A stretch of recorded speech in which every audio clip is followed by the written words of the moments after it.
Chapter 1, The GEWF. The void was a strange place. It wasn't cold, nor warm. It wasn't dark, nor was it light. It was nothing, and yet everything all at once. Mikhail X'Cen floated in it, an ephemeral sensation of weightlessness and confusion coursing through him. It took him a moment to orient his thoughts, to gather himself in the swirling nothingness that seemed to stretch in every direction.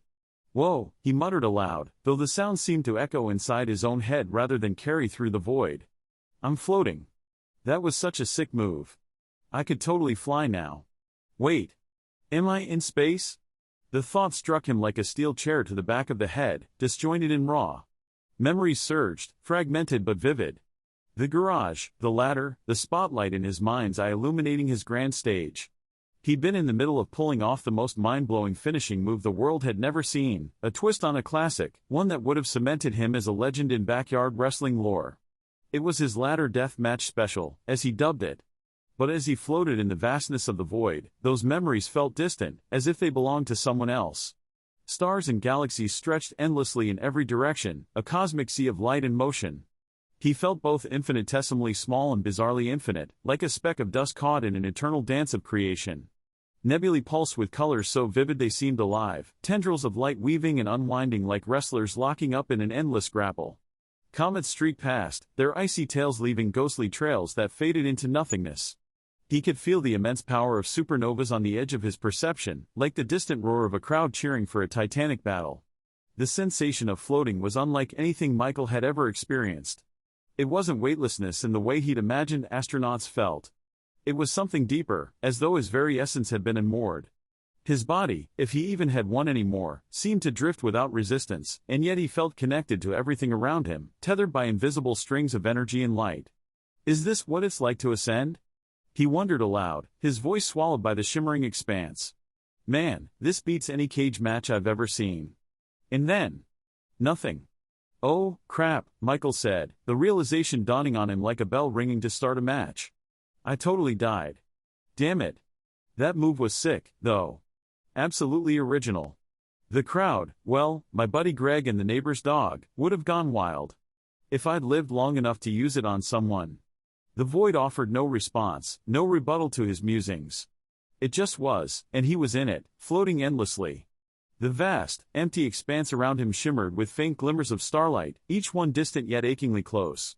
He felt as though he could reach out, if he had hands, and pluck a galaxy from the void, its spirals spinning lazily between his non-existent fingers.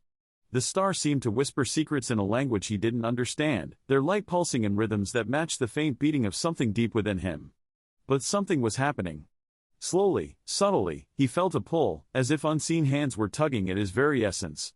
At first, it was a gentle tug, like a current drawing him toward an unseen shore. Then it grew insistent, an overwhelming force that gripped him with the intensity of a submission hold, wrenching him forward. The cosmos blurred and twisted around him, stars streaking into long trails of light that danced and tangled like the ropes of a wrestling ring. Galaxies whirled past, their colors bleeding together in a cacophony of blues, purples, and golds, until the void itself seemed to collapse inward, dragging him through. It wasn't just movement, it was a sensation of being unwound and restitched, his very essence spiraling through time and space. He felt his consciousness stretch thin, a scream forming at the edges of his mind as the pressure built, only to be silenced by the deafening roar of reality reassembling itself.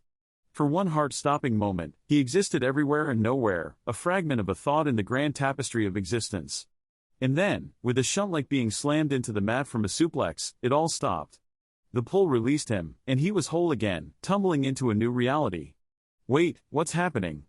Mikhail's voice quavered, his bravado faltering as the void seemed to shift and churn around him. Scenes flashed before his eyes, no, not his eyes. His consciousness? Memory? Whatever part of him remained. Wrestling arenas unlike anything he'd ever dreamed of unfolded before him on the holographic screen. Glowing platforms suspended in midair shimmered like constellations, their surfaces rippling with energy fields that responded to each footstep and impact.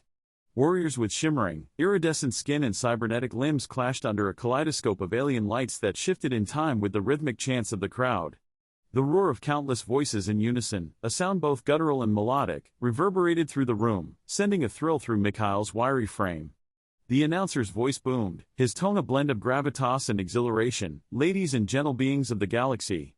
Witness the ferocity of Tharok the Pulverizer, a champion forged in the blood pits of Drayax Prime, versus Clethara, the Winged Venom, mistress of aerial domination from the Ether clans. Tonight, only one will walk away from this sacred battlefield alive. Mikhail's four eyes widened as the camera zoomed in on the combatants. Tharok, a hulking brute with a metallic exoskeleton, flexed his cybernetic arms, each movement releasing a hiss of steam as glowing red conduits pulsed across his frame. His opponent, Clethara, floated effortlessly above the arena, her translucent wings glinting like razor-sharp blades as she circled him. The match began with an explosive clash. Tharok lunged forward, his massive fist striking the platform with a thunderous crack as Clethara darted away, her movements a blur of speed and precision. She retaliated with a flurry of venomous spines launched from her tail, each one sizzling as it struck Tharok's armor. He roared, his visor flashing a menacing crimson, and retaliated by launching a devastating shockwave that sent energy rippling across the platform, knocking Clethara out of the air. Mikhail leaned closer to the screen, his reflection briefly visible in the glossy surface. For a moment, he caught sight of his new face, blue-skinned, wiry, with those striking four eyes that seemed to glimmer with the same fire as the combatants on the screen. It was an alien visage, but there was something unmistakably familiar in the determination etched across it. He wasn't just watching this spectacle, he was imagining himself in that arena, imagining his own name being chanted by billions of beings across the galaxy. Clethara recovered mid-fall, her wings snapping open as she spiraled upward, delivering a vicious counterattack that caught Tharok off guard. She slashed at his exposed joints, her strikes precise and deadly, drawing sparks and shards of metal. But Tharok wasn't finished. With a guttural roar, he tore a section of the platform loose and hurled it at her, the massive projectile careening through the air like a meteor. The crowd erupted in a deafening roar as the match descended into chaos, each move more brutal and awe-inspiring than the last. It was raw, visceral, and utterly thrilling. And in that moment, Mikhail knew with absolute certainty, he belonged in that arena. And then looking down he saw it, himself, or rather, a version of himself. Small, wiry, with striking blue-green skin that seemed to shimmer and shift in tone, at times almost lime-green under the faint light. His frame, though youthful, carried a surprising fitness, his muscles lean and taut like a coiled spring. He flexed his forearms instinctively, their movement fluid and natural, as if he'd been born with them. Marveling at how alien yet inherently right it all felt. He was no longer Michael Caine. He was something new. Someone new. Mikhail X'Cen, a voice called, distant yet familiar, cutting through the swirling chaos like the crack of a ring bell. Mikhail, get in here. Stop watching GEWF and come eat your strobians before they get cold. Wait, strobians? Mikhail, repeated, his voice higher-pitched and tinged with an accent he hadn't possessed before. He blinked, all four eyes, and the void dissolved. Suddenly, he was in a small, dimly lit room with walls made of a smooth, metallic material that seemed to hum faintly. The air smelled faintly of something earthy and sweet, with a sharp undertone he couldn't quite place. A woman, or at least, what he assumed was a woman, stood in the doorway. She was taller than him by at least a foot, her skin a deeper shade of blue, with elaborate markings etched into it like tattoos that shimmered faintly in the light. Her four eyes glinted with impatience and affection as she crossed her arms over her chest. Mikhail, she said again, her tone equal parts scolding and amused. Don't make me come over there. Ah. Right, coming, Mikhail said, his voice barely more than a squeak. His mind raced as he stumbled forward, his movements awkward and uncoordinated. His body felt wrong. Too light, too flexible. He glanced down at his hands, thin and wiry, with an extra joint in each finger, and nearly tripped over his own feet. This is new, he muttered under his breath, his heart pounding as he followed the woman, his mother? Was she his mom now? How did this work? Memories that weren't his crowded his mind, intertwining with his own. He knew her name, her voice, her smile. She was familiar and alien all at once. The next room was a small, cozy space dominated by a circular table laden with dishes of food that looked as strange as everything else in this new world. A pile of wriggling, insect-like creatures sat on a platter in the center, their glossy shells catching the light. Mikhail's stomach churned at the sight. Fresh strobians, his mom said, gesturing proudly. Caught them just for you. Eat up, Mikhail. You'll need your strength if you're going to keep watching those GEWF matches all night. Mikhail blinked, his four eyes struggling to focus on the wriggling mass before him. The room spun slightly as he tried to reconcile what was happening. The creatures weren't just bugs, they were small, worm-like beings with segmented bodies that gleamed like polished metal, each about the size of a finger. Their tiny, glistening eyes and twitching antennae made them look uncomfortably sentient. He stared at them, his memories tugging at the edges of his mind. Wait. He'd seen these before. Hadn't he? The familiarity of their writhing forms made his stomach churn even more. It was as if some deeply buried part of his new self recognized them. A flash of something resurfaced, a distant memory, no, not his own, of plucking one of these creatures from the ground as it squealed faintly, its little mouthparts opening and closing as if pleading. The thought sent a shiver down his spine. Wait. Again. He muttered, the question barely audible. The Strobians twitched on the plate, their movements rhythmic and unsettling, and he felt a strange mix of revulsion and resignation bubbling within him. Right, he said, his voice faint. Thanks, Mom.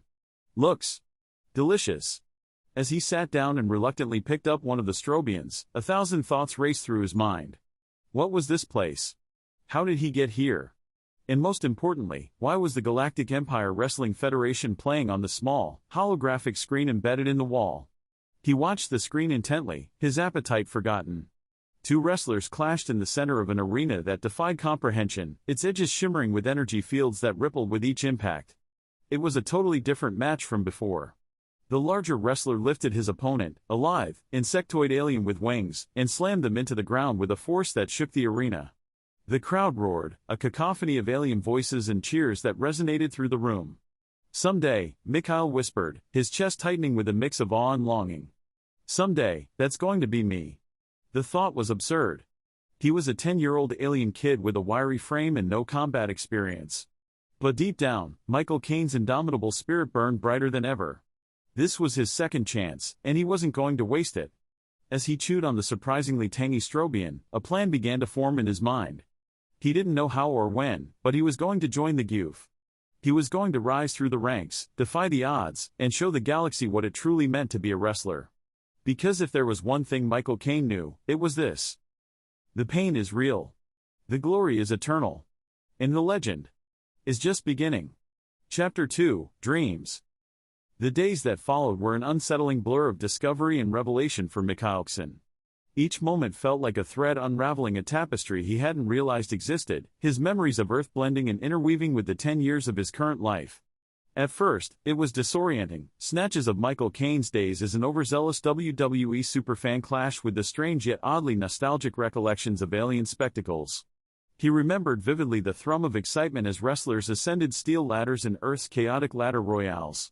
But now, those memories were joined by visions of the Laxian Death Cube, a brutal, shimmering cube where gravity shifted at random, and the only escape was pinning your opponent while avoiding a crushing collapse of the arena's walls. Or the Snark's Pit Wire Walker matches, where competitors balanced on razor-thin wires suspended over a pit of howling, carnivorous beasts. Those matches had been all the rage in the classic Xenon cycles, long before his current pupation. The term pupation echoed in his mind, a piece of Shorebraxian biology that made Michael Caine, the human, shudder. Pupation.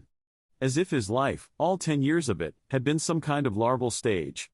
The memories of this life surfaced with increasing clarity. He could recall his parents' expressions, the joy and trepidation when he emerged from his first pupation phase, his wiry, multi-limbed body too frail to withstand the rigors of their world. His parents had coddled him, fussed over his health, and kept him confined to a life of bed rest and small comforts. They had no idea, of course, who he truly was, or the tenacity that burned within him. Michael Caine would have never stood for such constraints, and neither would Mikhail X'Cen. Still, even that frustrated him. His parents weren't entirely wrong. This body had been weak. Sickly. For as long as he could remember, fever had gripped him with unrelenting cruelty, leaving him bedridden for weeks on end. But now, he felt different. Better. His body, alien though it was, thrummed with energy, and for the first time in what felt like forever, he could move without pain or exhaustion dogging his every step. The first morning he'd realized this, he'd nearly burst into tears, though he wasn't sure if it was relief or some leftover human sentimentality. That morning, his mother's relief had been evident. Her joy was painted in every word she spoke and in the way her 4 hands lingered on his shoulders as she murmured about how glad she was to see him up and active. But it was her next words that brought him back to the present.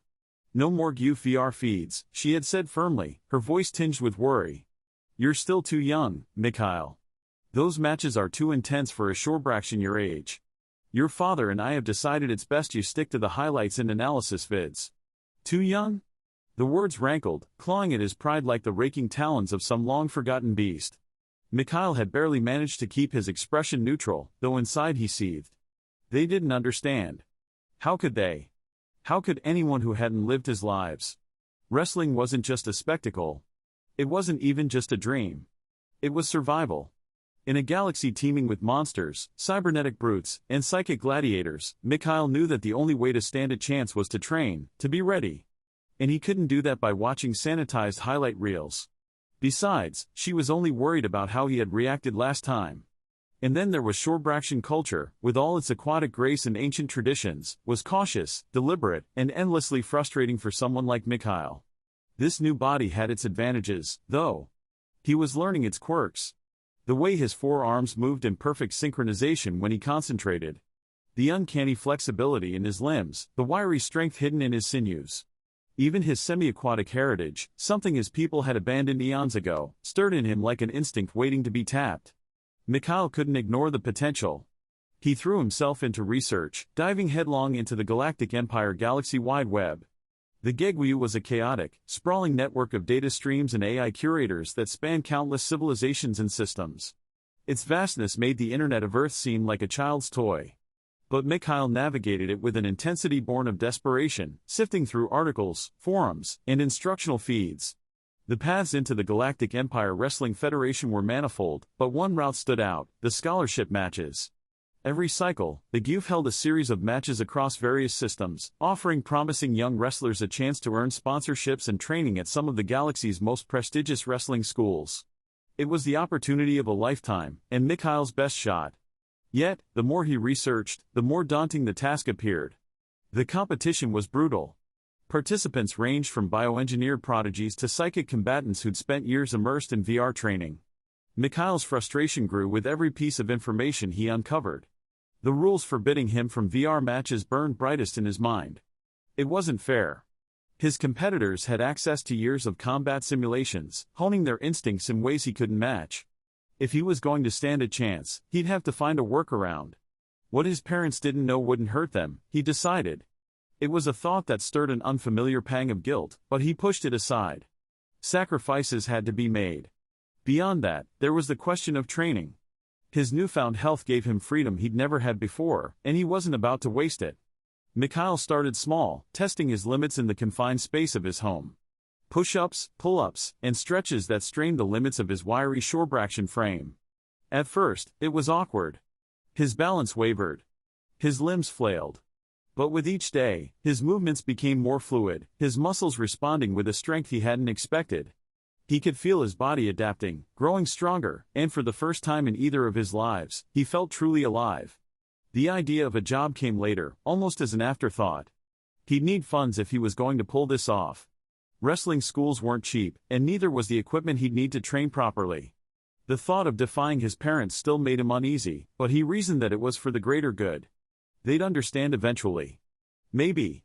As Mikhail lay in the pod that night, staring at the strange, bioluminescent patterns that danced across the ceiling, his mind raced with possibilities.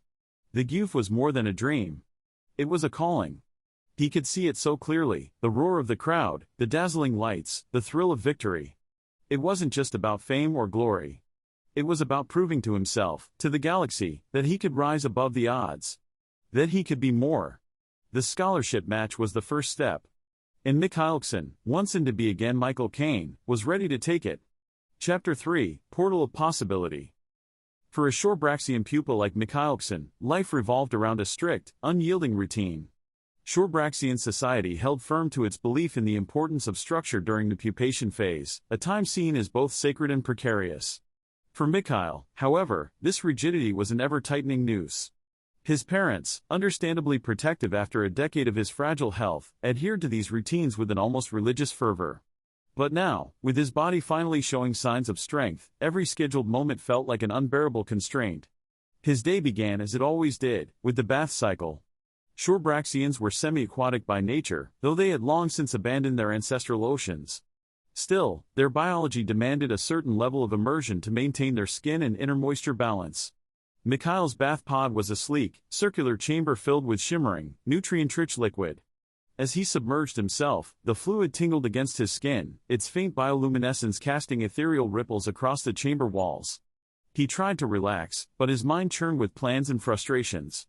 The bath cycle was supposed to be calming, a meditative start to the day, but for Mikhail, it was another symbol of the cage his routine had become. After the bath cycle came vitamin tube time. The tubes were sleek, transparent cylinders filled with a viscous, glowing substance that Shorebraxians consumed daily. Each tube was carefully calibrated to provide the exact nutrients needed for a growing pupa. Mikhail's mother, Janet X'Cen, always ensured his was prepared and waiting for him when he emerged from the bath. Janet X'Cen was a formidable presence, her tall, lithe frame marked by the intricate, bioluminescent patterns that denoted her lineage.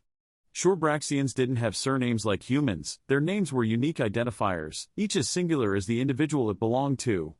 Janet's name was one of the few things Mikhail felt a human connection to, though he often wondered if it was mere coincidence. Despite her stern demeanor, there was a warmth in her actions, a quiet, protective love that permeated everything she did. "Your tube, Mikhail," she said, her voice tinged with both affection and exasperation as she handed it to him. Mikhail accepted it, the glowing contents swirling as he tilted it. He drank it quickly, the taste vaguely metallic with a hint of sweetness. Breakfast followed. Shorebraxian meals were communal, but the morning meal was an exception, prepared solely by the household's primary caretaker. Janet served a dish of horned kelp, a farm seaweed protein grown and canned on the local moon. Its vibrant green strands were coiled neatly on the plate, their edges studded with tiny, crystalline protrusions that gave the kelp its name. The texture was firm, the flavor earthy and briny with a faint sweetness that lingered. Mikhail ate mechanically, his mind elsewhere. The subtle crunch of the kelp barely registered as he chewed, his thoughts consumed by his frustrations. After breakfast came the worst part of his day, the data learning pod. For 6 solar exposures, he was confined to the sleek, egg-shaped capsule, its interior aglow with streams of information. The pod's AI instructor guided him through lessons on Shorebraxian history, mathematics, and interstellar relations, its tone unwaveringly patient and precise. On Earth, learning had been a chore, but here, it was an unending slog. The information was vast, the expectations high, and the monotony unbearable. Mikhail often found his thoughts drifting as he stared at the holographic displays. He'd imagine himself in the GEWF arena, facing off against cybernetic titans and psionic gladiators. He'd picture the roar of the crowd, the blinding lights, the adrenaline coursing through his veins. But each time, the pod would chime, dragging him back to the present with a reminder to focus. After the learning session came the mandated medical nap. The nap pod was a cylindrical chamber lined with soft, cushioned material. It emitted a soothing hum, designed to lull its occupant into a deep, restorative sleep. Mikhail hated it. He didn't need the nap, not anymore. His body felt strong, alive in a way it never had before. But the doctor's orders were clear, and his parents enforced them without question. One solar exposure later, he was freed from the pod, groggy and irritable. But this was followed by the best part of his day, designated fun time. For most Shorebraxian pupae, this was a time for leisure, a chance to explore their interests and unwind. For Mikhail, it was an opportunity. While other pupae played games or indulged in creative pursuits, Mikhail trained. The family's recreation area housed an enhanced planar cube, a marvel of Shorebraxian engineering that had been designed purely for entertainment. It was a massive, floating cube that shimmered with shifting colors and patterns, its surfaces morphing to create puzzles, mazes, and other interactive challenges. Most pupae adored it, spending hours navigating its ever-changing interior. Mikhail used it differently. To him, the cube was a training ground. Its shifting surfaces honed his agility, its puzzles sharpened his mind, and its challenges pushed his endurance. When he wasn't actively engaging with it, he used the time to watch GEWF matches on the holographic screen, studying the techniques of its legendary fighters. But even this precious time felt insufficient. Mikhail's mind burned with ambition, his dreams too vast to be confined to the scant moments of freedom his routine allowed. He needed more. More time, more freedom, more opportunities to prepare. The scholarship match loomed large in his thoughts, a beacon of hope and possibility. But he couldn't compete if he remained tethered to this routine. As the day wound down, the family gathered for the communion of families, a sacred Shorebraxian tradition. The dining hall was alive with the hum of conversation, the air filled with the scent of freshly prepared live creatures. The communal feast was both a celebration and a sharing of daily experiences. Mikhail sat quietly, listening as his parents recounted their day and offered prayers to the Deep Ones. He shared little, keeping his plans and frustrations to himself. The Deep Ones, ancient beings revered by the Shorebraxians, loomed large in their culture, their influence felt in every aspect of life. Mikhail offered his prayers mechanically, his thoughts elsewhere. Finally, the day ended with the sleep pod. The chamber was filled with a faint, soporific gas designed to induce restful sleep, its interior lined with soft, bioluminescent patterns that pulsed gently in time with Mikhail's breathing. But tonight, sleep eluded him. As the gas began to take effect, he fought against it, his mind racing with plans and schemes. He needed more freedom. More time to train, to prepare, to become the wrestler he knew he could be. His parents wouldn't understand, not yet. But he couldn't wait for their approval. If he was going to succeed, he'd have to take matters into his own hands. As the gas finally claimed him, his last thoughts were of the GEWF arena, the roar of the crowd, and the limitless possibilities that lay ahead. But the days ticked by, and to Mikhail's surprise, his parents began to notice the changes in him. His father, Galactic X'Cen, who often watched quietly, seemed especially attuned to Mikhail's newfound energy and focus. It was only a matter of time before they said something, and Mikhail had been waiting for this moment. One evening, after the communion of families, Mikhail approached his parents with deliberate intent. He bowed his head slightly, a sign of respect in Shorebraxian culture, but his voice carried the conviction of someone who would not be denied. "Mother, father," he began, his 4 eyes glowing with determination. "I wish to ask something of you. I've grown stronger, haven't I? You've seen it too. Please, let me train properly. I want to make our family, our people, proud. I want to show the galaxy what a Shorebraxian can do in the GEWF." Janet exchanged a glance with Galactic, her bioluminescent patterns flickering with uncertainty. Galactic, however, remained silent, his expression unreadable. Mikhail pressed on, sensing a crack in their resolve. "If nothing else," he continued, "please let me earn the right to watch the GEWF matches in VR. I will prove my strength, my dedication. Test me, if you must." The room fell silent, save for the faint hum of the home's ambient systems. Janet looked to Galactic once more, her patterns dimming as if deferring the decision to him. Finally, Galactic's voice broke the tension, deep and measured. "A test, then," he said, his lower set of eyes narrowing thoughtfully. "The enhanced planar cube has features you've never explored, Mikhail. If you can master them, perhaps you're ready for the next step." Mikhail's brow furrowed in confusion. "What feature? I've used the cube for everything. I know it inside and out." Galactic's response was a knowing smile, his upper set of eyes closing while the lower ones gleamed.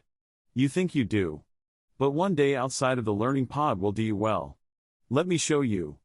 Excitement and trepidation churned in Mikhail's chest as he followed his father into the recreation area. The enhanced planar cube shimmered as always, its surfaces alive with shifting patterns. Galactic placed a hand on one of its glowing edges, and with a low hum, the cube began to morph, its layers rearranging to form a structure Mikhail had never seen before. "This," Galactic said, stepping back, "is the true challenge. Tomorrow, you will face it. And then we will see what you're capable of." The cube hummed with life, its surfaces erupting into a cascade of iridescent light, each hue shifting like liquid fire caught in a storm. The transformation was a spectacle of motion and sound, its once solid planes began to ripple and undulate as if alive, a heartbeat echoing faintly through the room. Where before it had been a simple training tool of shifting puzzles and mazes, it now seemed to unfold into infinite layers, peeling back like the petals of an impossible flower. Every edge gleamed with otherworldly precision, casting shadows that danced and flickered with a life of their own. Mikhail's breath caught as the cube expanded outward, a shimmering veil of energy unfurling from its core to form a pulsing, portal-like surface. The air around it seemed to bend and twist, refracting reality itself into an ever-changing kaleidoscope of shapes. The portal pulsed rhythmically, exuding a low, resonant hum that vibrated deep within Mikhail's chest. It was not merely a tool now, it was a doorway, a challenge, a promise of something far greater than what he had known. "This is its spatial mode," Galactic explained, his tone calm yet tinged with pride. "A feature most only activate during advanced stages of development. It generates pocket dimensions, enclosed spaces tailored to challenge both mind and body. Each trial is unique, designed to push its participant to their limits." Mikhail stepped closer, the surface of the cube's portal reflecting faintly in his 4 wide eyes. The possibilities whirled in his mind. This wasn't just play or even training, it was something entirely new. Something real. A chance to prove himself in a way he hadn't thought possible. You will enter tomorrow, Yeltrick continued. The objective will be simple, complete the course within the time limit. Efficiency and precision matter. The cube will measure everything. What happens if I fail? Mikhail asked, though his tone held more curiosity than fear. Yeltrick's lower set of eyes narrowed, his expression hardening into something far sterner. Failure will mean you are not ready, Mikhail, he said, his tone sharp and unwavering. And if that happens, this experiment ends. You will not try again until you leave the Shorebraxian nest and prove that you're capable of taking this seriously. I will not have you wasting your potential on reckless ambition. He leaned in slightly, his gaze locking onto Mikhail's. This is your chance to show discipline and readiness. Do not squander it. Mikhail nodded, his thoughts already racing ahead to tomorrow. How would the dimension look? What kind of obstacles would it throw at him? He couldn't help but feel a flicker of impatience, wishing he could enter right now. But as his father turned to leave, the faintest flicker of wisdom passed across his mind. Preparation would be key. Tonight, he would strategize, think about how best to tackle whatever lay ahead. As the glow of the cube dimmed slightly in its dormant state, Mikhail stood alone in the recreation area, his heart pounding with anticipation. Tomorrow would be the beginning of something new. Something that could bring him closer to his dream. Chapter 4, Inside the Cube. Mikhail's heart pounded with a mixture of anticipation and defiance as the solar rotation dragged on. His excitement had been building steadily, threatening to burst from his chest like a wrestler leaping off the top rope. It was a feeling he hadn't experienced since the Blood Feud match tournament in Zeta Prime during his 7th year of pupation. That legendary event had consumed his imagination for cycles, leaving an indelible mark on his young mind. The Blood Feud tournament was born of an ancient rivalry between the Galactic and the Lithorn clans, two species whose interstellar disputes spanned generations. Their blood feud culminated in this brutal, no-holds-barred competition, where honor and vengeance intertwined in a spectacle that captured the attention of the entire galaxy. In Zeta Prime, the matches unfolded in a coliseum built to reflect the grandeur of the event, its towering spires glinting in tidally locked orbit with the system's three suns. Mikhail could still picture it vividly, the roar of the crowd as warriors clashed in arenas tailored to their species' strengths. There were electrified fields for the Lithorn, whose hardened exoskeletons absorbed the energy, and gravity-altered zones for the Galactic, masters of aerial combat. The final match was seared into his memory, a Galactic champion named Arctur, whose wings shimmered like molten gold, against a Lithorn warrior clad in gleaming obsidian armor. Their blows shook the Colosseum, each strike a testament to their unyielding resolve. When Arctur leapt from a gravity spike and delivered a mid-air strike that shattered his opponent's defenses, the crowd's deafening cheer sent shivers down Mikhail's spine. But just as the Lithorn warrior crumpled to the ground, seemingly defeated, chaos erupted. The referees had declared no additional run-ons, yet two figures emerged from the shadows and stormed the arena. The crowd's reaction was a mix of exhilaration and confusion, their cheers mingling with cries of alarm. The commentator's voice boomed over the chaos, frantic and disbelieving. The ref said no run-ons. The ref said no run-ons. How did they get past the DNA scanners? Mikhail remembered leaning forward, his four eyes wide with disbelief as the camera zoomed in on the intruders. The Colosseum erupted into pandemonium as it became clear that these weren't just random attackers. The commentator's voice reached a fever pitch. Look! They're genetically identical. Clones. 3 genetically identical clones. This technically isn't a run-on. The clones were a perfect match, their movements synchronized as they converged on Arctur. One clone tackled the referee, silencing the official with a swift blow, while the other two joined the fallen Lithorn in a coordinated assault. The crowd's energy surged as Arctur, once mere seconds from victory, found himself fighting a 3-on-1 battle. The shimmering golden wings that had carried him to triumph now struggled to fend off the onslaught of fists and coordinated strikes. Mikhail could still hear the commentator's desperate cries. This isn't regulation. Somebody stop this. But wait. Technically, it's within the rules. The clones have found a loophole. The chaos unfolded in a blur of motion and sound, the clone's strategy both brutal and methodical. Arctur fought valiantly, his golden wings a flurry of strikes and parries, but the odds were overwhelming. The crowd's roars swelled to a crescendo, their reactions divided between outrage and exhilaration. For young Mikhail, it was a moment that cemented his obsession with the spectacle and unpredictability of the Blood Feud tournament. Even now, the memory of the tournament ignited a spark within him. But today, this test, this challenge, would eclipse even that. Today, he wasn't just watching. He was the competitor. Despite the surging excitement, a bitter edge of determination sharpened his thoughts. Yeltrick's words during the communion of families had been steeped in a calculated sternness. It was as though his father expected failure, anticipated it as an inevitable lesson in the dangers of rebellion and the virtues of Shorebraxian patience. Yeltrick's tone, his posture, all of it had been deliberate, carrying the weight of expectation. But Mikhail refused to be a cautionary tale. Michael Caine. That was the name that burned in his mind, the name he'd carry to the heights of the GEWF. It wasn't just a name, it was a promise. A declaration. To Mikhail, it sounded foreign and impossibly cool compared to the heavy syllables of Shorebraxian high tongue or the clipped cadence of Galactic common. Michael Caine had a sharpness to it, a flair that stood apart from the drudgery of Shorebraxian cultural names. It wasn't just a name he bore, it was a banner he waved in defiance of everything mundane. In the Galactic Empire, his name would be shouted across systems, emblazoned on holoscreens, echoing through the arenas of the GEWF. The mere thought of it filled him with a fire that couldn't be quenched, a drive to ensure that when the universe heard Michael Caine, they would think of something, someone, unforgettable. Several solar and lunar exposures later, the moment arrived. He stood before the enhanced planar cube, its shimmering surfaces alive with faint, kaleidoscopic light. The recreation area seemed to hum with expectation, as though the cube itself anticipated the test. Yeltrick stood beside him, his tall frame radiating an aura of quiet authority. Pride glinted faintly in his lower set of eyes, but it was tempered by the stern lines etched into his features. His father's voice cut through the air, calm and deliberate. "This feature of the cube is not to be taken lightly," Yeltrick said, his tone unyielding. "It is dangerous and only to be used with permission. This is not a game, Mikhail. It is a tool, a challenge meant to teach discipline and resilience." With a practiced motion, Yeltrick swiped over the cube's controls. The mechanisms within began to shift, their inner workings a symphony of whirring gears and faintly glowing conduits. The cube's surface seemed to ripple, and then, with a final resounding hum, it produced a swirling blue portal that shimmered like liquid light. The sight of it was mesmerizing, its surface undulating as though it were alive. "This will be your test," Yeltrick continued, his voice firm. "Inside the maze, large orbs will roll along predetermined paths. Your task is to collect the simulated Galactic fruits scattered throughout and exit the maze before the clock reaches 0. Be warned, if an orb touches you, you will be expelled from the portal, and the test will end in failure.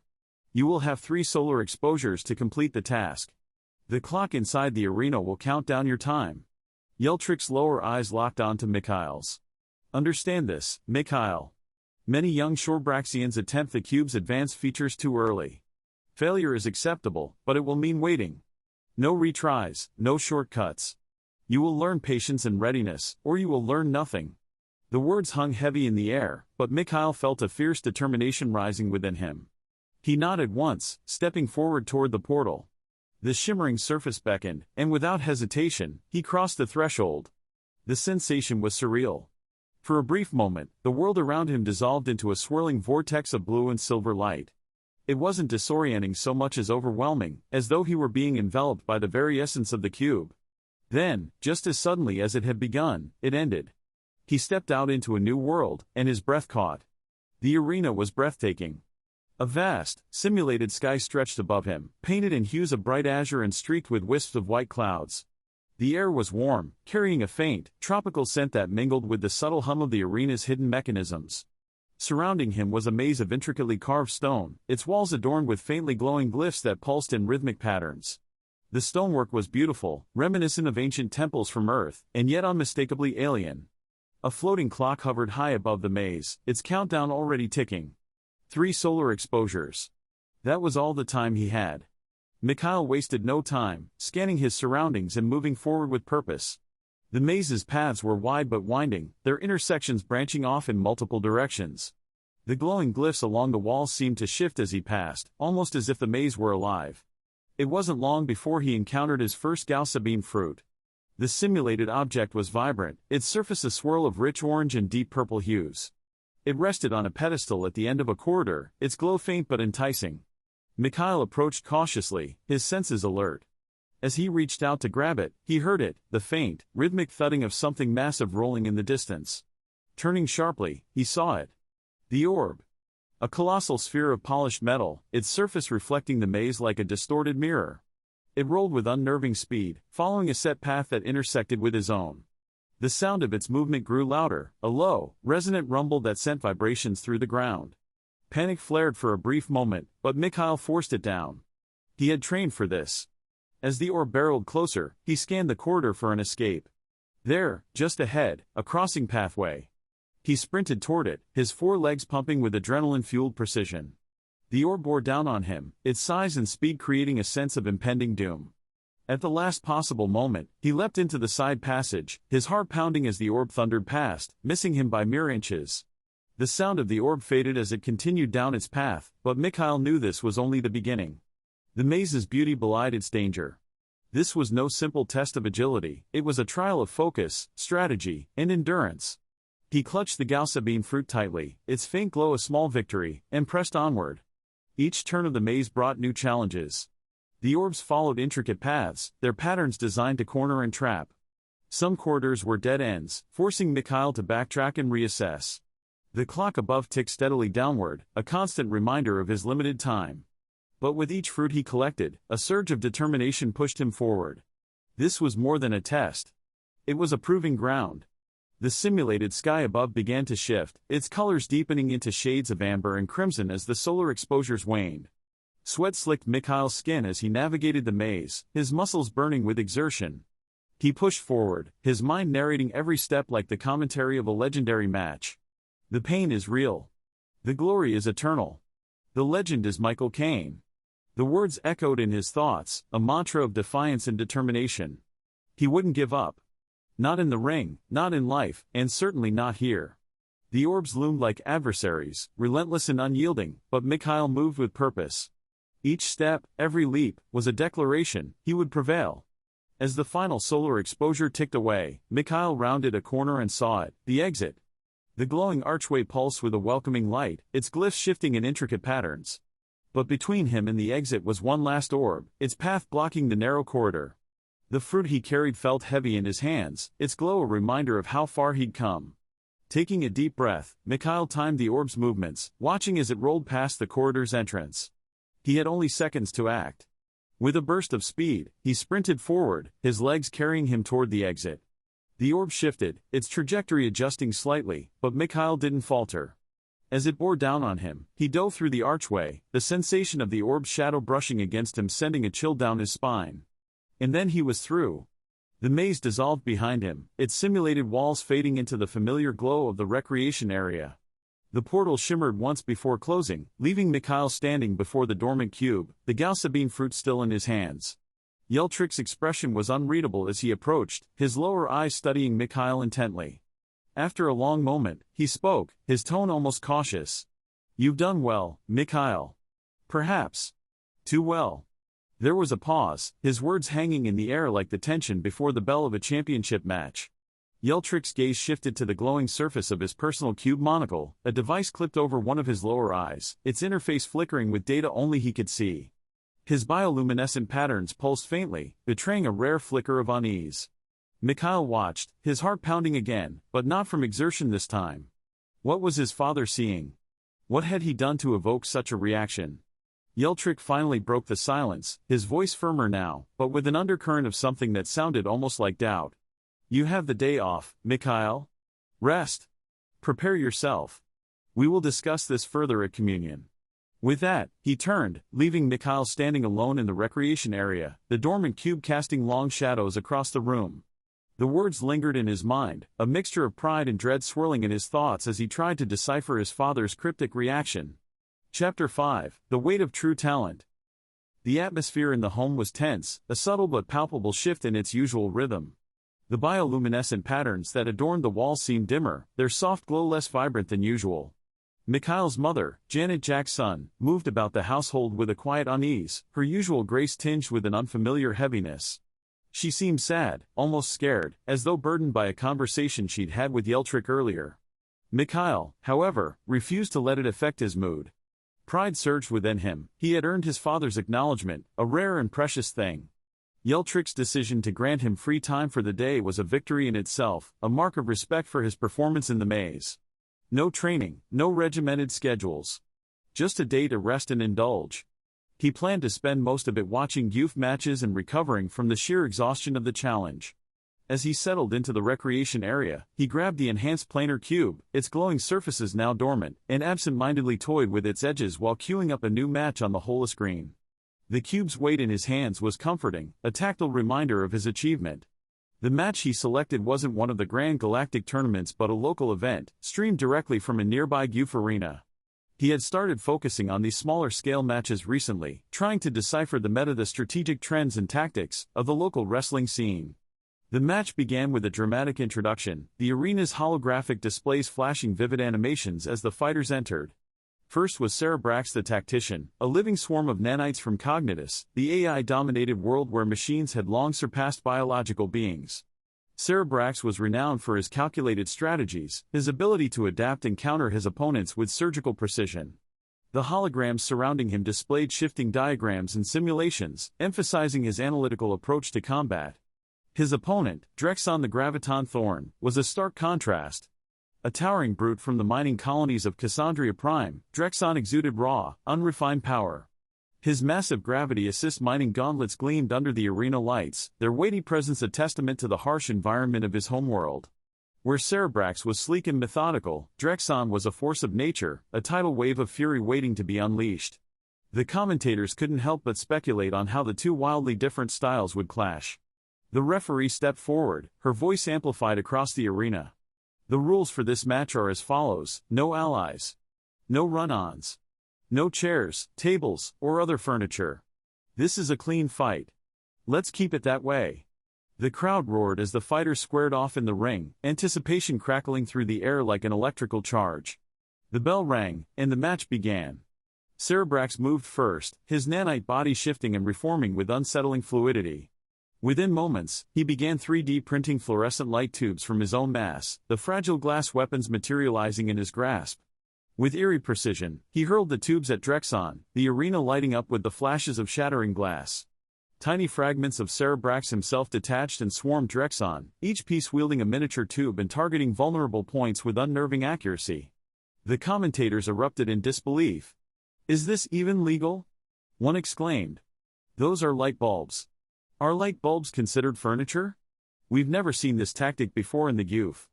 X'Cen, caught off guard by the relentless assault, stumbled backward under the barrage. The fluorescent tube shattered against his gauntlets and shoulders, the glass shards scattering across the mat. The crowd's reaction was mixed, some cheered for Shorebraxian's ingenuity, while others booed what they saw as an underhanded tactic. Meanwhile, X'Cen's coach was on his feet, shouting at the officials and demanding a ruling. "Shorebraxian is exploiting the rules," the commentator continued, his tone incredulous. "Light bulbs technically aren't furniture, but this feels like a loophole if I've ever seen one. And look at X'Cen's coach, he's absolutely livid." The referee stepped in, halting the match momentarily. "Light bulbs," she announced, her voice firm, "are not furniture and are therefore legal. However, Shorebraxian is in violation of the no allies rule. Body splitting, as clarified in the most recent GEWF updates, constitutes creating allies. The match will resume without the use of auxiliary nanites." The crowd erupted in cheers and boos, the arena a chaotic symphony of noise. Shorebraxian retracted his scattered fragments, his form coalescing back into a singular entity. The pause had given X'Cen just enough time to regain his footing, and as the match resumed, he roared with fury. The graviton surged forward, his gauntlets whirring to life as he unleashed a devastating combination of strikes. Each blow reverberated through the arena, the sheer force of his attacks causing the very mat to tremble. The momentum shifted dramatically. Shorebraxian, unable to rely on his numbers advantage, struggled to keep up with X'Cen's relentless assault. The towering miner pressed his advantage, driving his opponent into the corner of the ring. Glass shards crunched underfoot as he delivered a crushing blow, his gauntlet slamming into Shorebraxian's shifting form. Sparks flew, and the crowd's energy reached a fever pitch. "X'Cen is turning this match around," the commentator shouted, barely audible over the noise. "The graviton is unstoppable." The final moments of the match were a blur of motion and impact. X'Cen, battered and bloodied but fueled by sheer determination, delivered a devastating uppercut with his gravity-assist gauntlet that sent Shorebraxian's shifting form crumpling to the mat. Sparks erupted from the AI combatant's core as the impact reverberated through the arena. The referee dove into position, her hand slapping the mat with each resounding count. 1, 2, 3. The bell rang, a triumphant clang that was almost drowned out by the deafening roar of the crowd. X'Cen staggered to his feet, every movement a testament to the grueling battle he had endured. As he stood victorious, the mat beneath Shorebraxian emitted a sharp electric pulse, jolting through the AI's core and causing his shifting form to shudder violently before going still. In the GEWF, the fights were as real as the stakes, and the pinning condition on the mat in this arena ensured a decisive end. Shorebraxian's defeat was absolute. The commentators jumped on the moment with their usual flair. And that's it. X'Cen the Graviton Thorn seals the deal with that crushing uppercut. But look at Shorebraxian, ouch, that's a shutdown. He's out, folks. It'll take months to re-download him back to Cognitus, maybe years. Another commentator chimed in, chuckling. Especially with Cognitus stuck on sub-Empire standard data squirts. That's what you get for downgrading your infrastructure. We might not see Shorebraxian back in the ring this century. The crowd's cheers reached a fever pitch as X'Cen raised one massive gauntlet into the air, his victory pose raw and powerful. Fans erupted from their seats, their voices blending into a tidal wave of approval that shook the very walls of the arena. Meanwhile, a brief holo ad popped up on the lower corner of the screen, empirical data squirters, the best in the biz for AI revives. Because downtime is no time. The commentators struggled to contain their excitement. He did it. X'Cen the Graviton Thorn has pulled off one of the greatest comebacks in recent GEWF history. Against all odds, the underdog miner from Cassandria Prime has taken down Shorebraxian the tactician in a match we'll be talking about for cycles. Mikhail leapt up from his seat, the exhaustion of the day completely forgotten. He pumped his fist in the air, yelling along with the crowd. Yes. That's how you do it. That's a legend right there. He bounded around the room in a burst of unrestrained energy, mimicking X'Cen's finishing moves in exaggerated fashion. Grabbing a pillow from the couch, he held it high like a championship belt, circling the recreation area with triumphant strides. The glow of the holoscreen cast flickering light across his face, his four eyes sparkling with excitement. The Graviton. Nobody can stop him, he shouted, his voice cracking with the sheer joy of the moment. In that instant, he wasn't just a kid watching a match, he was there, part of the action, imagining his name chanted by billions of fans across the galaxy. Michael Caine would one day stand in that ring, triumphant just like X'Cen. He could see it, feel it, as real as the pulse pounding in his chest. Mikhail sat transfixed, his exhaustion momentarily forgotten. The match had been a masterpiece of strategy, adaptability, and raw power. He couldn't help but analyze every move, every tactic, imagining how he might one day face opponents of similar caliber. The GEWF wasn't just a dream, it was a world of endless possibilities, and he was determined to carve out his place within it. The joy of free time overwhelmed the lingering stress from the maze challenge. For Mikhail, this was the best kind of day, a rare reprieve from routine and a chance to immerse himself in what he loved most. Since awakening here from Earth, one thing had consistently brightened his days. No matter how many channels he flipped through, there was always an amazing match airing on the GEWF channel. Wrestling wasn't just a sport in the galaxy, it was the sport, a universal spectacle unmatched in its scale and intensity. The hours until communion of families were spent in decompressive glee. Mikhail sprawled across the soft cushioning of the recreation area, absent-mindedly toying with the enhanced planar cube while match after match filled the holoscreen with high-octane action. Each bout was a masterpiece, showcasing wrestlers of unimaginable skill and creativity, their moves pushing the limits of physical and technological prowess.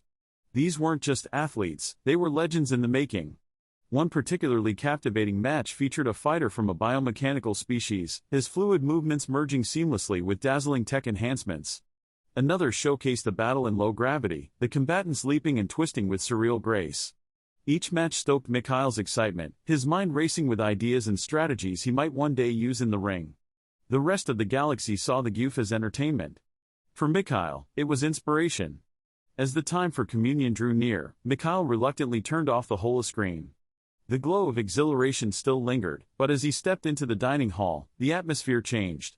The joy of the day dimmed under the weight of the room's tension. Yeltrick and Janet sat across from each other, their expressions solemn. The bioluminescent patterns on their skin pulsed faintly, a visual echo of their unspoken emotions. Mikhail's mother looked almost pained, her usual composure tinged with a sadness that unsettled him. Yeltrick's demeanor was stern, but his eyes betrayed a glimmer of something more complex: pride, concern, and perhaps even regret. As Mikhail took his seat, the air felt heavy with the anticipation of words that were difficult to say. Finally, Yeltrick spoke, his voice steady but grave. Mikhail, there is something you must understand about the maze challenge you completed. Mikhail straightened, his heart quickening. What about it? I passed, didn't I? You said I did well. Yeltrick nodded, but his expression remained serious. Yes, you passed. More than that, you excelled. But the maze was not just a test of skill. It is a rite, a tradition within Shorebraxian culture, meant to teach pupae the limits of their mortality. To remind them that failure is not just possible, but inevitable, and that patience is as important as determination. Janet looked down, her hands clasped tightly together. Yeltrick continued. Most pupae fail. That is the point. The maze is designed to adapt to the individual, to test their willpower and their capacity to persevere. Collecting the third fruit is considered passing. Collecting all four is extraordinarily rare. Mikhail's chest swelled with pride. I got all four, though. Doesn't that mean I did better than anyone else? Yeltrick hesitated, glancing at Janet before answering. You did. In fact, you scored higher than any pupa in recorded history. The cube reports its data back to a central ranking system, a list of all who have attempted the challenge. You are now the highest-ranked pupa ever. Mikhail blinked, the words sinking in. Isn't that good? He asked, his voice uncertain. Why does it feel like you're upset? Janet's bioluminescent patterns dimmed further, her voice soft but strained. Because, Mikhail, this is not something to celebrate lightly. Such an achievement draws attention, attention that could be dangerous. The maze was meant to be a lesson, not a platform. And yet... She trailed off, looking to Yeltrick for support. Her husband's gaze met Mikhail's, and for the first time, his voice carried a note of vulnerability. You've shown extraordinary potential. But potential has a cost. The question now is whether you are ready to bear it. Mikhail's pride wavered, confusion clouding his thoughts. But why is it bad to be the best? Isn't that what everyone wants? His parents exchanged a glance, their silence heavy with unspoken fears. Mikhail felt the weight of their emotions pressing down on him, and for the first time, the exhilaration of his achievement began to dim. He was left with questions that had no immediate answers, and a sense that his journey had only just begun. Chapter 6, The Deep. The weight of his parents' words lingered in the air, a palpable tension that made the usually comfortable family dining space feel foreign and cold. Mikhail's gaze darted between his mother's somber expression and his father's unyielding gaze. The gravity of their discussion had taken a turn he hadn't anticipated. It is not necessarily a bad thing, Janet began, her tone measured, as though she were trying to convince herself as much as him. We're just confused. Such resolve, such willpower, is not something we see often in a pupa. Yeltrick's eyes narrowed slightly, studying Mikhail with a mixture of pride and wariness. It is something sought after by the deep ones, he added, his voice resonating with a weight that seemed to echo through the room. The mention of the deep ones sent a chill down Mikhail's spine. These were the beings his family prayed to every day, the ancient entities that Shorebraxian culture revered above all else. He'd always considered them more of an abstract concept than anything tangible. But now, they were being spoken of as though they were very, very real. Janet's bioluminescent patterns pulsed faintly, a subtle indicator of her unease. How did you manage to hold out against the maze for so long? She asked softly. Most would have failed long before reaching the fourth fruit. Even the third is considered an exceptional feat. Mikhail's heart pounded in his chest. He couldn't tell them the truth. The memories of Earth, the drive instilled by his previous life as a wrestling superfan, the hours spent dreaming of victory, none of it would make sense to them. More importantly, none of it would be accepted. He already felt the fragile balance of trust teetering on the edge, and he didn't dare push it further. He stammered at first, searching for a plausible explanation. I treated it like a match, he said finally, his voice barely above a whisper. My first ranked match. I thought about the GEWF, about how I wanted to train in VR. I told myself I had to win. That it was the only way. It wasn't the whole truth, but it wasn't a lie either. He watched his parents carefully as they absorbed his words. Janet's expression softened, her bioluminescent patterns flickering faintly with what he hoped was relief. Yeltrick remained silent for a moment, his gaze fixed on Mikhail as though trying to peer into his very soul. Finally, he nodded. That is an answer I can understand, Yeltrick said. You sought to honor our family, to prove your worth. And in doing so, you have brought great attention to yourself. The deep ones have been alerted to your presence, Mikhail. They have noticed you. The words landed like a blow, their weight sinking into Mikhail's chest. What does that mean? He asked, his voice tinged with a mix of awe and dread. Janet inhaled deeply, her patterns dimming further. It means that you will be summoned, she said. The Deep Ones will decide what happens next. It is a great honor, Mikhail, but it is also difficult. Their decisions are final. If they choose, they may relocate you, even though you are still a pupa. You may begin a form of schooling or training, but it will be according to their desires, not ours. Mikhail's breath caught. You mean, I won't be here anymore?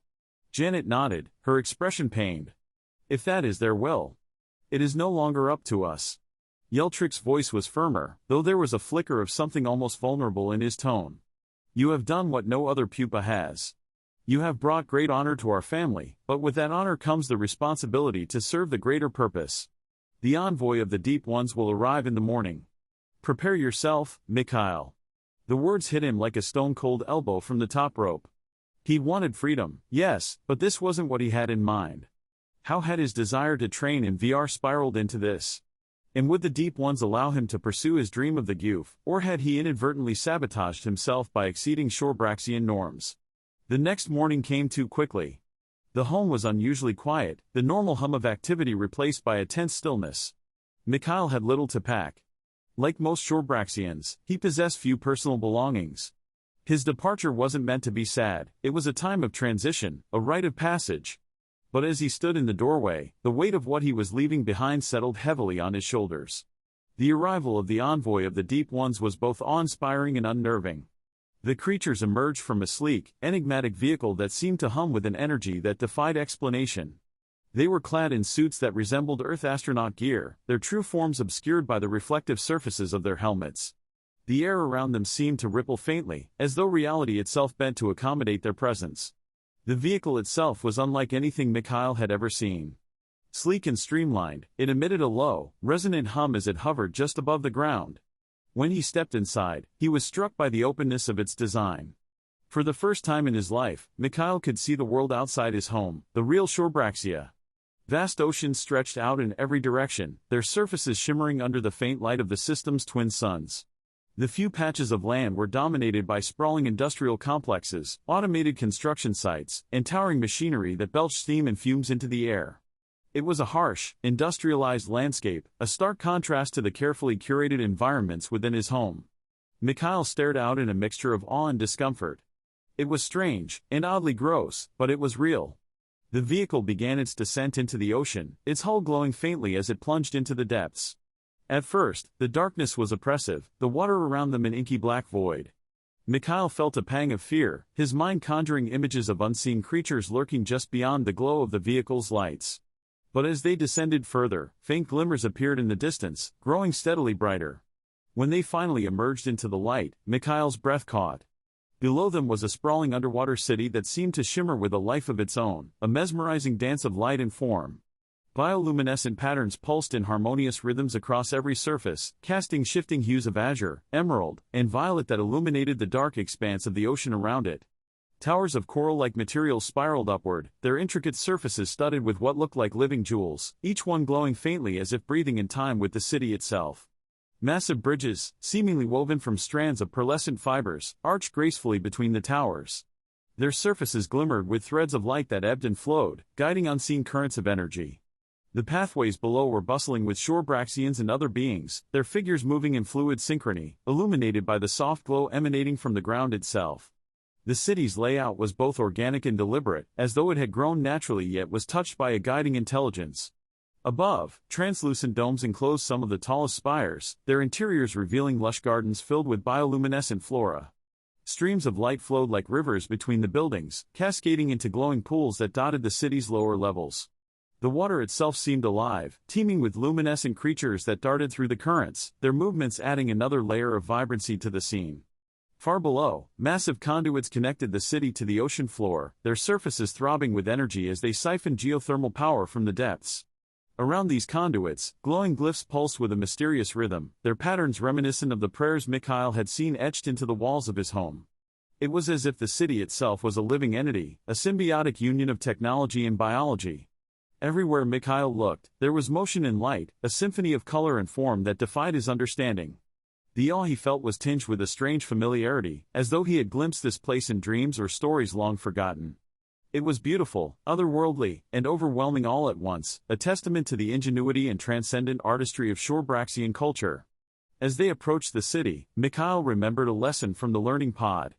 The Deep Ones, revered as gods, were said to reside in these underwater sanctuaries, their presence a guiding force for Shorebraxian society. The thought sent a shiver down his spine. He was about to meet them, to stand before beings he had only ever known through prayers and stories. The vehicle docked, and the envoys gestured for him to follow. One of the suited figures approached him, their reflective helmet obscuring any hint of a face. A faint hiss emanated from their suit as they extended a device toward him, a compact, translucent sphere that seemed to shimmer faintly in the ambient light. "Place this on your skin," the envoy said, their voice distorted, as though filtered through layers of static and water. Mikhail hesitated but obeyed, pressing the device to his arm. Instantly, it expanded, encasing him in a thin, pliable bubble. The sensation was disorienting, the world around him muffled and warped as if he were trapped inside a glass jar. Every sound, the hum of the vehicle, the faint pulse of the city's bioluminescence, became distant and tinny. "This will protect you," the envoy added. The transition can be unsettling. When Mikhail stepped out of the vehicle, his first instinct was fear. The immense pressure of the ocean should have crushed him instantly, yet the bubble held firm. He took a cautious breath and realized he could breathe effortlessly, the bubble filtering the water into breathable air. The experience was surreal. As he moved, the bubble adapted, its membrane allowing water to flow in and out without breaking. Each step felt as though he was walking through shifting currents, the water around him alternately clinging and parting. The city's pathways alternated between air pockets and submerged zones, each transition seamless and almost magical. One moment, Mikhail's bubble filled with air as he stepped into an open space surrounded by shimmering towers. The next, he was fully submerged, the bubble adapting without so much as a ripple. The sensation of moving between elements left him feeling as though he were part of the city's rhythm, a participant in its silent, flowing dance. The suited envoy stayed close, their reflective visor occasionally tilting as if observing him. As they neared the city's pathways, the suits that had encased the envoys began to shimmer and ripple, the reflective surfaces dissolving seamlessly into flowing dust with intricate bioluminescent patterns. The transformation was so smooth and natural that it seemed as though the suits had never existed at all. The envoys now looked almost ordinary within the city's radiant ambience, their movements fluid and unimpeded. Mikhail couldn't help but glance at them, curiosity mingling with unease. "Is this how you always move around here?" he asked, his voice sounding oddly distant within the bubble. "Not for us," the envoy replied, their tone unreadable. "But for you, it is necessary. The city is not kind to outsiders who are unprepared." As Mikhail moved farther from the vehicle, the bubble encasing him shimmered, its surface rippling like liquid glass. Slowly, it began to contract, its texture shifting seamlessly into a flowing robe that clung lightly to his frame. The transformation was unnervingly smooth, the suit now resembling Shorebraxian ceremonial wear, complete with faintly glowing glyphs that pulsed in harmony with the bioluminescent patterns of the city around him. Mikhail flexed his fingers experimentally, marveling at how natural it felt despite its alien origin. He opened his mouth to speak and found that his voice came out clear and unhindered. I feel normal now. What just happened?" The envoy tilted their reflective helmet, observing him with an inscrutable air. "Your adaptation is complete. The robe provides you with protection and allows you to exist here as if you were one of us. The Deep Ones do not tolerate barriers, even unintended ones. You must present yourself fully when the time comes." The words sent a shiver through Mikhail. As the glowing pathway stretched out before him, his awe was tempered by a growing sense of apprehension. Whatever lay ahead, he knew this was only the beginning. Chapter 7: The Dark.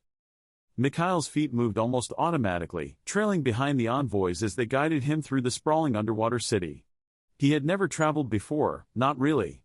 His entire life had been confined to the carefully controlled and curated environment of his family's home. The world beyond those walls had always been an abstract concept, something distant and untouchable. Now, as he walked through the strange and alien halls of the Deep One city, he felt like an intruder in a dream. The architecture was alien in every sense of the word. The smooth, organic curves of the walls and structures bore no resemblance to the angular, functional design of his home. Bioluminescent glyphs pulsed faintly, their patterns shifting as if alive. Strange machines, if they could even be called that, hummed softly, their purpose indecipherable to Mikhail. He caught glimpses of flowing, jelly-like forms encased within transparent spheres, their movements deliberate but incomprehensible. Everything about the city seemed to defy logic, as though it operated on principles beyond his understanding. The air, or rather, the water, seemed heavy with an unspoken tension, the weight of countless secrets pressing down on him. He tried to focus on the figures ahead of him, their fluid movements both graceful and unsettling. There was something about them, an air of quiet reverence that bordered on fanaticism. They walked in synchronized steps, their glowing dust shifting like liquid in the dim light. Mikhail couldn't shake the feeling that he was being watched, not just by the envoys, but by the city itself. The glowing glyphs seemed to flicker as he passed, their patterns shifting subtly as though they were reacting to his presence. The deeper they traveled, the more unsettling the environment became. The soft, ambient light that had illuminated the outer city began to fade, replaced by an eerie dimness. The structures around them grew darker and more organic, their surfaces resembling the texture of living coral or flesh. Tendrils of bioluminescent moss draped over archways and spiraled down walls, their faint glow casting strange shadows that seemed to writhe and shift in the water. Mikhail's attention was drawn to the small creatures that began to appear as they ventured deeper into the city. Tiny black squids, no larger than his hand, drifted lazily through the water, their movements hypnotic. Their sleek bodies shimmered faintly, their dark forms contrasting sharply against the dim light of the city.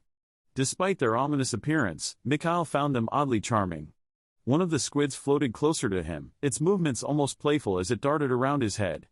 Before he could react, it settled gently on his shoulder, its tiny tentacles curling lightly around his robe. "Hey there," Mikhail murmured, his voice soft and uncertain. The squid blinked at him with its round, glossy eyes, its tiny body pulsating faintly. He couldn't help but smile. There was something endearing about the little creature. The reaction from the envoys, however, was immediate and startling.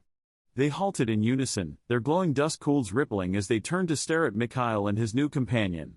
For a moment, the water seemed to still, the silence heavy and charged.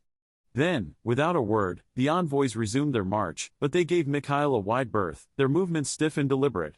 The atmosphere grew even more tense, the weight of their unease pressing heavily on him. The journey continued in silence, the path ahead growing darker and more foreboding with each step. Shadows lengthened unnaturally, seeming to cling to the walls and floors like living things. The faint, ambient light that had guided them thus far diminished until it was little more than a dim haze, leaving the space bathed in a deep, oppressive gloom. The structures around them seemed less like buildings and more like the skeletons of ancient, colossal creatures, their organic forms twisted and warped by time.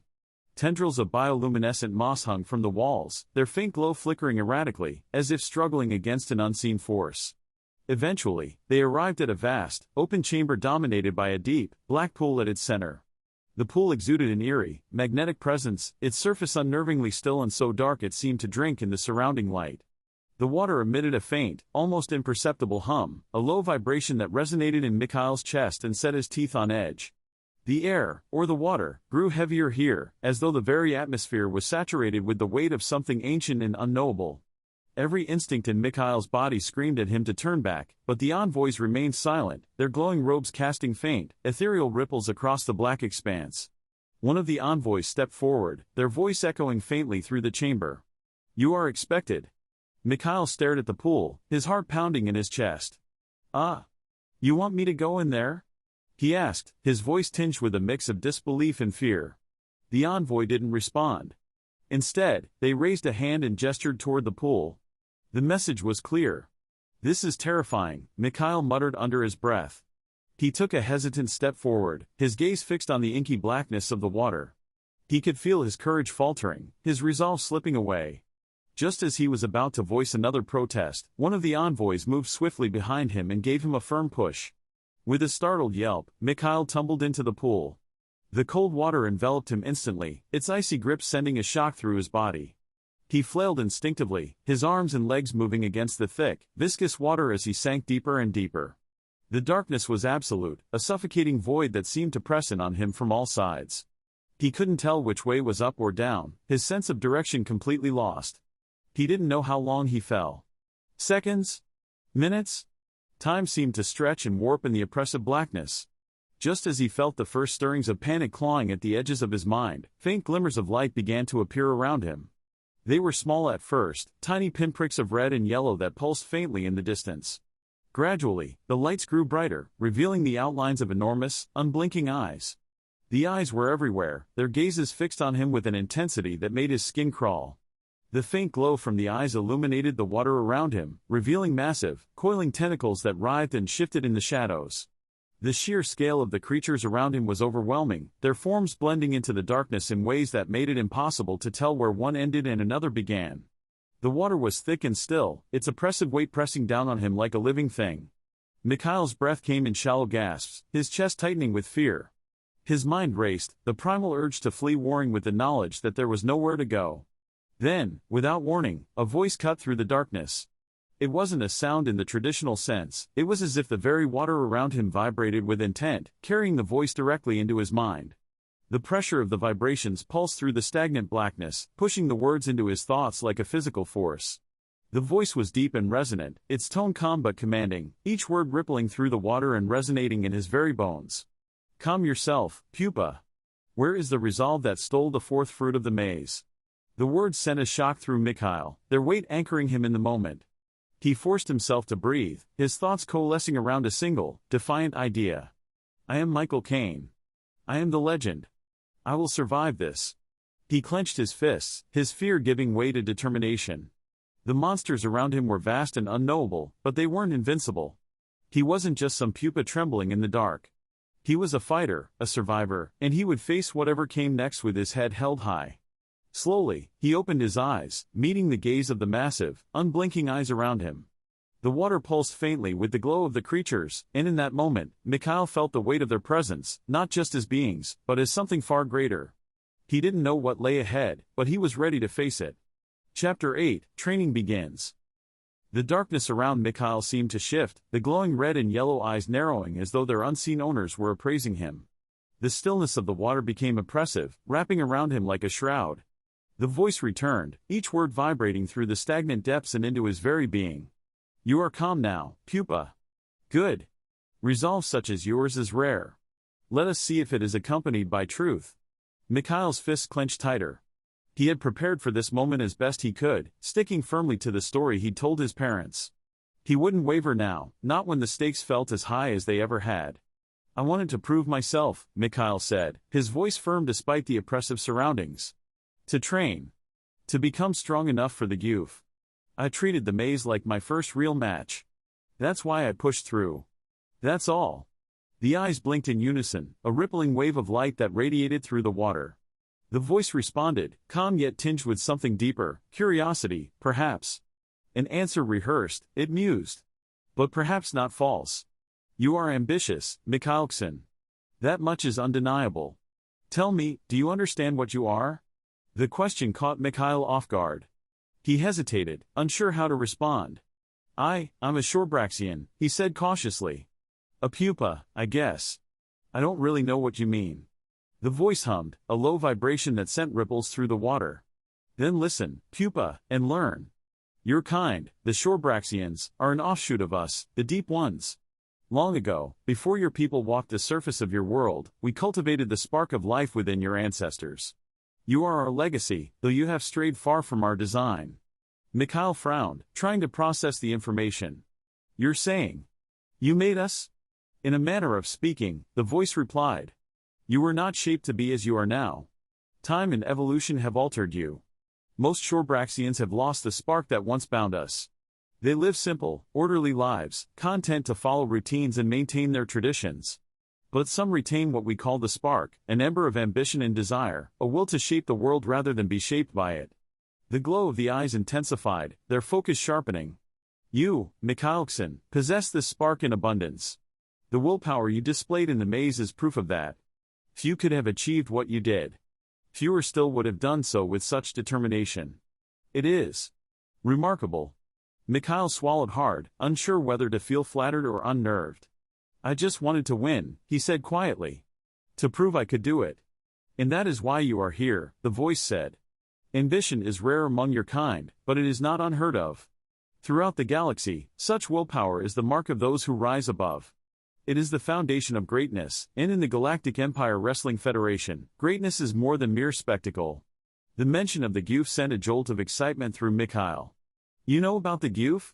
he asked, his voice rising slightly despite himself. The voice chuckled, a low, resonant sound that reverberated through the water.